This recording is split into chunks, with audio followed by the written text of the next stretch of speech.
world ruled by ambition, desire, and deceit, goodness without power is a fragile ornament, admired by some, discarded by most. The man who clings to virtue without the strength to uphold it is not noble. He is naïve. He becomes a symbol not of morality but of weakness.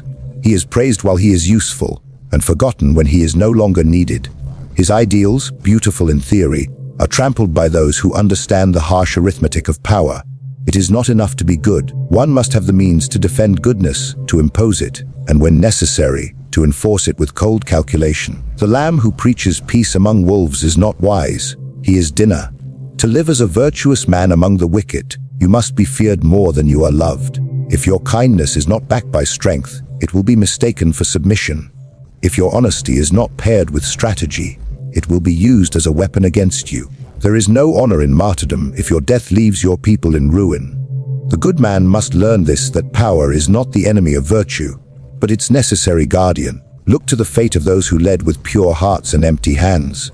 They are remembered in books, carved into stone, but they did not rule. Their kingdoms fell. Their enemies, far less noble, took everything. Why? Because the world does not yield to ideals, it yields to force, to discipline, to control. Goodness that cannot command is simply an invitation for conquest.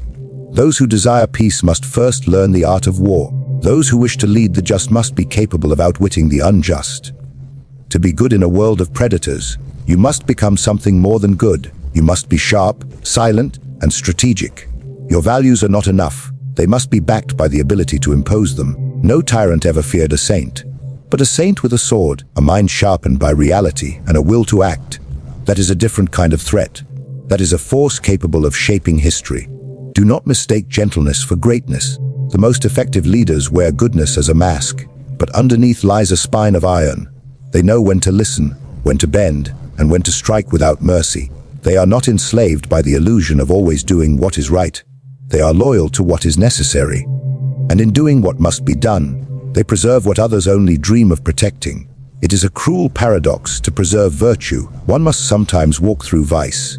To protect the innocent, one must understand the guilty. To stand for justice, one must have the power to silence the unjust. The man who carries only virtue into battle will be the first to fall. The man who arms his virtue with strength will be the last to kneel. Mercy, when given without judgment, becomes an invitation to rebellion. It is a seductive weakness, cloaked in the illusion of moral superiority. But those who rule must understand that the hearts of men are not softened by kindness. They are emboldened by it. When authority chooses mercy over discipline, it sends a message that consequences can be escaped, that weakness can be exploited, and that the hand which pardons will not punish. The seeds of destruction are often planted in moments of compassion, when the ruler spares the guilty and, in doing so, betrays the innocent. When a leader forgives betrayal, he does not inspire loyalty, he invites future conspiracies. When he tolerates disorder, he feeds chaos. People do not fear a merciful ruler. They test him. They probe his limits, seek the boundaries of his tolerance. And when they find none, they begin to disregard him. They whisper in corners, plot in shadows. And when the time is right, they rise against the very man who showed them clemency. What began as an act of grace becomes the origin of downfall. Mercy shown to the undeserving is a weapon handed to the enemy. The illusion that kindness will breed gratitude is a dangerous one. Gratitude is short, lived in the hearts of the ambitious. They remember their suffering more than your forgiveness. They resent your position more than they appreciate your mercy. The man who once begged for your pardon will later curse your name, convinced that your compassion was a sign of weakness. Mercy may buy temporary peace, but it often comes at the cost of long-term order. It delays conflict. It does not resolve it. True leadership is not built on the need to be seen as benevolent. It is built on the discipline to make hard decisions that protect the whole, even at the cost of appearing cruel. It is far better to strike fear once than to bleed from 1,000 small wounds caused by your own leniency. Those who govern must ask not what makes them beloved, but what makes them obeyed. To spare the few and risk the many is not mercy. It is failure in disguise. Justice is not the absence of punishment, it is the presence of proportion. To allow a traitor to live is to show contempt for the loyalty of others. To forgive a crime without reparation is to teach that law is negotiable. A ruler who hesitates to punish invites his enemies to test him, and they will, again and again, until he either breaks or learns that mercy has a price. The crowd loves a generous hand until it stops feeding them. Then they become a mob. They demand more, offer less, and remember none of what was once given. The ruler who relies on their affection instead of commanding their respect will find himself abandoned when the tides shift. Mercy, in excess, breeds contempt. It weakens the throne. It turns loyalty into entitlement and order into an illusion. Deception is not a vice in the hands of the wise. It is a weapon, a shield, a tool for survival in a world that punishes truth more than it honors it. The man who reveals his intentions too quickly invites opposition. The one who exposes his heart becomes a target. In politics, in war, in ambition, the ability to mislead is often more powerful than the ability to inspire. The appearance of virtue matters more than its presence. A ruler need not be good, but he must appear so. He need not be honest, but he must be believed. What matters is not the truth, but the perception of truth. To navigate a world filled with wolves, one must learn to wear the skin of a lamb. Appear humble when you are calculating. Show weakness when you are plotting. Praise your enemies when you are preparing to defeat them. Let your mask become your strongest armor. Deception, when used with precision, gives you control over those who think they understand you. It turns your predictability into confusion, your intentions into mystery. People fear what they cannot read, and they obey what they do not understand. The greatest mistake a man can make is to assume that honesty will protect him. Truth is not always respected. It is often feared, rejected, or twisted. Men do not want reality, they want comfort. They do not seek leadership, they seek reassurance. The one who provides illusions of stability and hope will always have more followers than the one who reveals the cold, unfiltered truth. Deception gives you influence over the hearts of the masses and the minds of your enemies.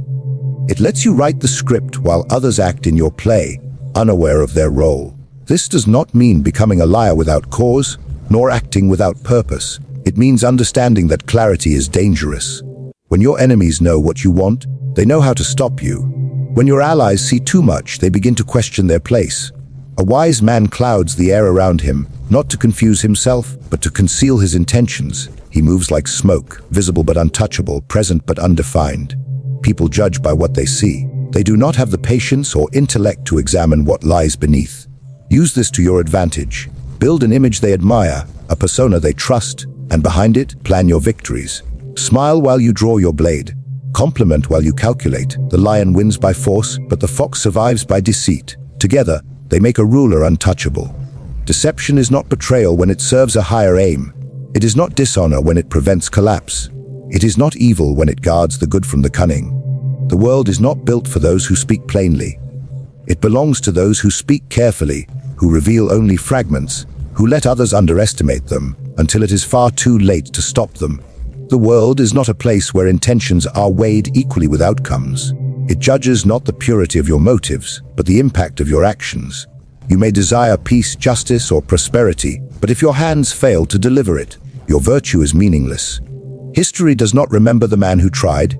It remembers the one who succeeded, even if his path was stained with blood.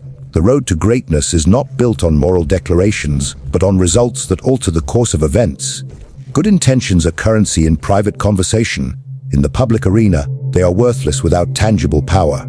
Men are moved by results. They follow the one who brings stability, not the one who dreams of it. The ruler who hesitates out of principle allows chaos to rise. The general who refuses to strike first for fear of being unjust often leads his army to defeat. Mercy, patience, and dialogue are noble in theory, but when they fail to secure safety and order, they become liabilities. The world rewards those who act, not those who hope. It is not enough to want what is right. You must possess the cunning and will to make it real, even if it offends those who lack the stomach for necessity. No throne is safe that rests on the illusion of moral superiority alone. People do not follow ideals, they follow strength. They want to feel protected, to sense control, to see that their leader can shape reality. A man who is praised for his kindness yet cannot secure the future will be remembered as weak.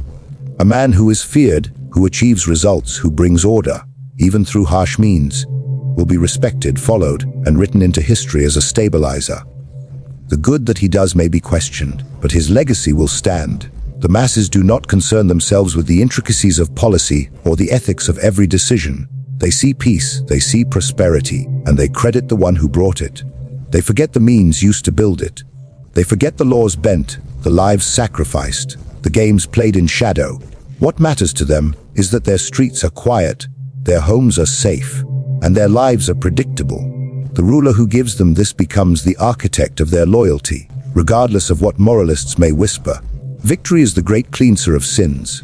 When you win, your methods are examined through the lens of success. When you fail, even your noblest choices are torn apart. The difference between a tyrant and a reformer is often nothing more than the outcome. The man who crushes a rebellion and unites a nation is hailed as wise. The man who shows mercy and loses the state is seen as foolish, even if he was morally superior. You will be judged not by your heart, but by your legacy, by what remains after you are gone.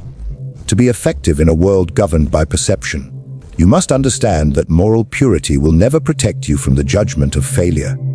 You must be willing to bear the weight of unpopular decisions, to act with conviction even when your conscience trembles, because in the end, history does not ask why you acted. It only asks whether it worked. To protect what is good, one must be willing to do what is not. The world is not a sanctuary. It is a battlefield of competing wills, hidden motives, and ruthless ambition. Those who wish to preserve innocence, to guard order, to defend the weak, cannot rely on purity alone. They must understand the methods of the corrupt, the language of fear, the necessity of decisive force. Goodness unarmed is devoured by those who see it as a threat or an opportunity. If you wish to shield the light, you must be ready to walk through the dark. There are moments in leadership in life when to hesitate is to lose everything. Justice does not prevail simply because it is just. It prevails because someone had the resolve to enforce it. Often, this means making choices that feel cruel but are essential. To preserve peace, one may need to suppress rebellion before it rises. To prevent suffering, one may need to punish severely. To defend the innocent, one must be willing to confront and destroy the guilty without flinching. The higher the ideal, the greater the cost of defending it. Many who claim to be good are merely soft. They shrink from conflict. They avoid hard decisions. They cling to the illusion that right and wrong are clear and painless. But in the real world, virtue is not gentle. It demands strength. It demands that you stand against forces that laugh at compassion. Evil does not respect goodness. It respects power. If you cannot match its force, you will be swept aside, and all that you sought to protect will be lost in your wake. The man who truly understands virtue understands the necessity of force. He sees the blood on his hands not as shame, but as the price of preservation. He knows that to defeat monsters, one must study them, anticipate them, and sometimes become one in form, never in spirit, but in action. He learns to lie to liars, to betray the traitorous, to outmaneuver the deceitful, not because he enjoys it, but because it is the only language they understand. It is easy to preach goodness from the safety of theory. It is another thing entirely to uphold it in the face of corruption, betrayal, and violence. The one who dares to protect truth, honor, and stability must be prepared to be called ruthless, feared, and misunderstood. He must know that doing what is necessary will not always look righteous in the eyes of the masses. But he does it anyway, because he sees the larger picture. He sees that failure to act out of fear of moral impurity is a greater sin than taking harsh action to preserve the good. To lead in a broken world, you must be prepared to act in ways the righteous dare not speak of. You must hide your steel beneath your kindness, your strategy beneath your mercy. You must know when to offer your hand, and when to strike before the enemy even reaches for theirs. Goodness alone will not win the day. Only the fusion of virtue with discipline, of compassion with calculation, can survive the storms that threaten every ideal. The world does not bend for the pure-hearted, nor does it pause for the virtuous. It moves by force, by strategy, by will. To survive in it, to lead, to protect, to build, you must abandon the illusion that goodness alone is enough. You must learn that mercy must be measured, that truth must sometimes wear a mask. That power is the vessel through which ideals are made real. The good who endure are not the ones who refuse to touch darkness, but the ones who master it and make it serve their purpose. If you wish to uphold what is right, you must be willing to do what is hard. If you wish to build something lasting, you must be feared as much as you are admired. For in the end, it is not the man who speaks of virtue who shapes the world. It is the man who enforces it.